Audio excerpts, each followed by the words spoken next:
Archon.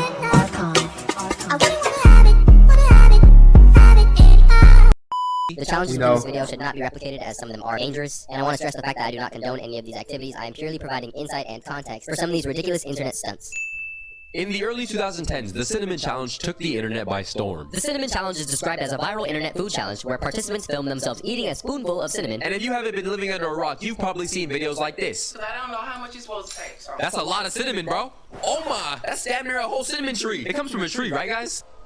Oh no. Now what if I informed you that this very innocent challenge could have some very serious, dangerous health repercussions? Today we're going to be discussing deadly internet challenges. Now according to the Medical News Today article, the Cinnamon Challenge has led to many calls to poison centers, emergency departments, and hospitalizations. So to break it down in simple man's terms, you're essentially clogging all your tubes. Pause. A woman is trying to end the stupid. So how do we even look at cinnamon and be like, straight up cinnamon challenge after her son's Radar's 4-year-old son Matthew choked after ingesting nearly a whole container of cinnamon powder. That is just tragic, bro. But my question is, how are you accessing a whole canister of cinnamon at the age of 4 years old? At 4 years old, you're giving it to I don't even know. I didn't even have consciousness yet. I definitely didn't have access to the internet. I was probably watching Barney, bro. And I don't mean to dogpile the parents or nothing, but this is a completely avoidable situation, man. And it's crazy because nobody has ever completed the Cinnamon Challenge successfully. If you're attempting this at the age of 4 years old, that's the same thing as writing your own name in a death note. Over and out.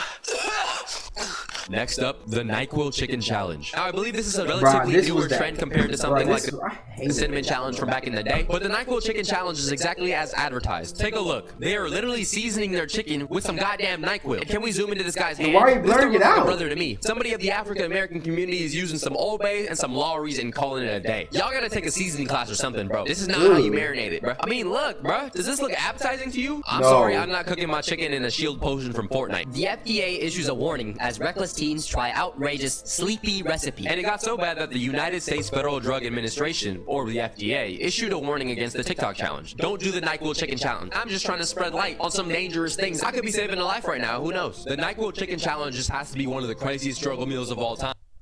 Alright, these are all struggle meals? I bet. Alright, Ohio Eats, toothpaste glizzy, stick of butter. Alright, so look, we've all had the stick of butter before. We all had the sauce packet by itself. We all had SpaghettiOs. We definitely had cream in betweens. We all had raw bricks. I have never had cereal water. No. We all had Ritz with cheese. We all had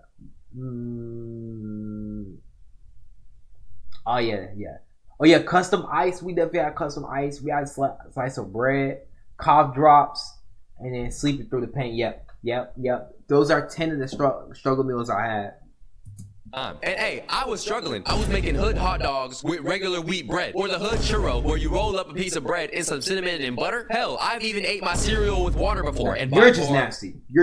That is the worst thing I've ever done. Don't do that. I don't recommend it. It is terrible. Eat it dry. But I say that to say, nothing ever made me down bad enough to cook my chicken in some goddamn Tylenol. Now, even though these challenges are often seen as harmless trolls, legitimate fatalities and actual casualties have occurred. According to the Washington Post, in 2020, a 15-year-old girl in Oklahoma reportedly died while attempting this challenge. And it says, even if you don't eat the chicken, inhaling the medication's vapors while cooking could cause high levels of the drug to enter your body. And this is just an example of a social media trend gone wrong. Let's just stick to doing the renegade and maybe some harmless, silly little pranks. We're gonna be at a social media apocalypse where everybody's just trying to one-up each other and doing insane things to see who can go more viral. Hey man, like Donald Glover said, this is America. The Blue Whale Challenge. Before the making of this video, I was actually completely unaware of what the Blue Whale Challenge is, but let me break it down to you. Have you ever seen the movie Saw? Well, this is exactly what happens in the Blue Whale Challenge. Oh,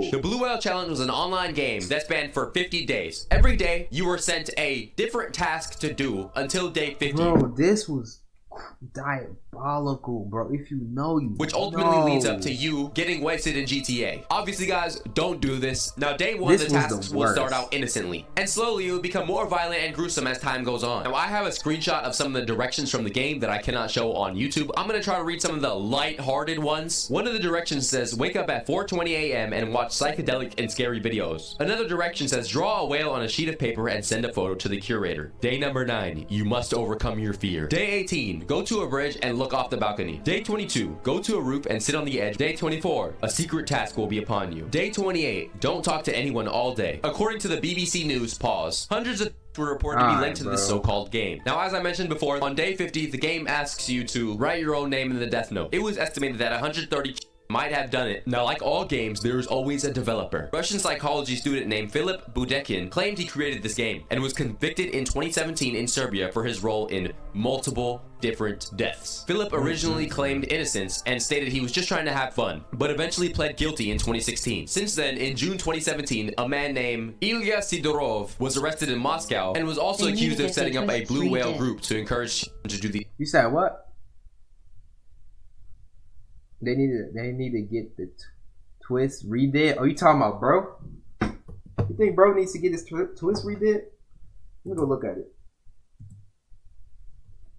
was arrested in Moscow and was also accused of setting up a blue whale group to encourage to do these things. And then in 2018, a financial analyst named Nikita Nironov was arrested for allegedly masterminding the entire blue whale game. Sinister, evil, and mentally deranged individuals. They belong in the conversations of the Jeffrey Dahmers, Dylan Roofs, Jeffrey Epsteins, but strangely enough, these names have been swept under the rug and this challenge has not seen very much media coverage. But hey, that's why I'm here, to give you some of the news you would have never ever heard about. The Tide Pod Challenge. Now, most of you probably know the Tide Pod Challenge by now. It involved ingesting some Tide Pods. Obviously, don't do this. Do not do this. You shouldn't do this. Eat a Sour Patch Candy instead. I believe the Tide Pod Challenge came about in 2016, and a lot of casualties occurred because of this, and they even faced multiple lawsuits related to the Tide Pods due to this challenge. During 2012 and 2013, Tide Pods were responsible for sending an average of 1 child a day to hospitals. Another lawsuit was filed by the parents of 13 young children who all suffered painful and serious injuries. Damn, 13 kids? You're fertile as hell, bruh. After receiving reports of more than 17,000 pod-related injuries, they finally took steps to improve the product's packaging in hopes of preventing children from accidentally ingesting the pods. So at least they did take a step in the right direction, and since those times, I have not heard too much about the Tide Pod Challenge. Luckily, this one has died down immensely. The Hot Coil Challenge. The Hot Coil Challenge is one of the goofiest things I've ever seen. You know how they used to brand slaves back in the day? The Hot Coil Challenge involves lighting your stove burner on the highest heat and putting your arm on there. For what reason? I don't know. I guess just being viral. Being viral is just so prioritized nowadays. Go to college, get a nice high-paying job, and call it a day. Having clout is not that big of a deal. The Salt and Ice Challenge. The Salt and Ice Challenge is an internet challenge where participants pour salt on their bodies, usually on their arm, and ice is placed on the salt. Again, don't do this. This causes a burning sensation similar to frostbite, and participants try to withstand the pain for the longest time. Yikes. Why? The only thing you can do is brag to your friends and be like, oh, I had salt and ice on my hand for longer than you. Ha. You still get no money, you still get no hoes, you still have no girlfriend, and nobody loves you, bro. Let me not be a hypocrite, because I actually participated in this next challenge. Spicy foods. Most of you guys will know what the Pocky I actually want to do that. I actually want to do the one chip. I thought I could handle it.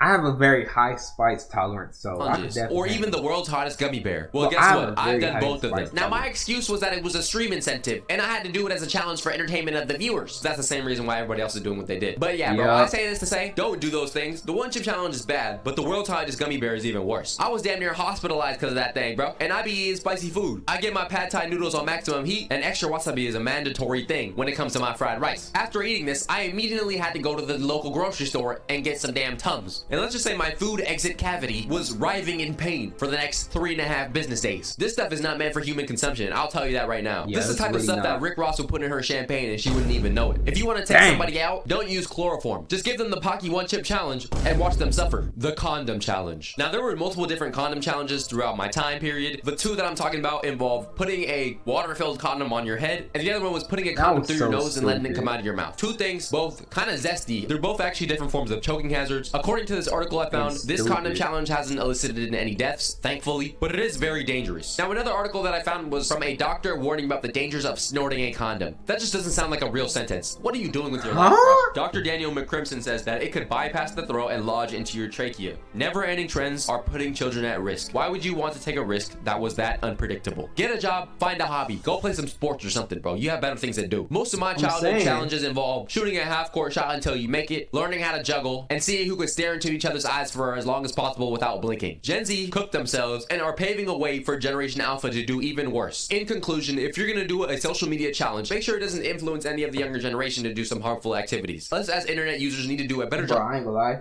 We talking about that, bro. Let's talk about, bro. I know y'all remember the devious licks and the crate challenge. The devious licks was crazy. But I ain't gonna lie, it was very funny, but I hated it. And the reason why is because I was affected by it. And I never recovered from it, bro. My school, when I was in high school, never recovered from devious licks. We was stuck without doors, soap, all of that for like years, bro.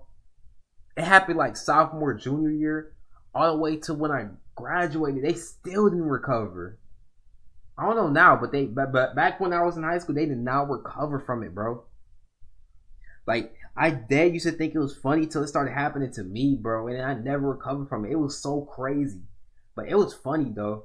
I ain't gonna lie, it was kind of funny because they was stealing anything, bro. And you gotta think about it, bro. How are you even taking a door off of a bathroom stall? How are you taking a whole toilet? How are you even able to take these things and do devious licks on these things and take certain things? Like, that's just the crazy part about it. And they'll record themselves doing it. And then next one, that's been on my mind, the crate challenge, bro. The crate challenge was crazy, bro. I seen a girl get paralyzed from falling off of that. That was crazy. Like, that was terrible. But the crate challenge is crazy. I always wanted to do that, but I'm not doing that, bro. I'm not risking it, bro. Like, but that was like crazy. Like, the Hood Olympics was something else. The Hood Olympics was something else. We need to bring it back. I need to bring it back. Imagine if I brought back the Hood Olympics. I gotta make my own things.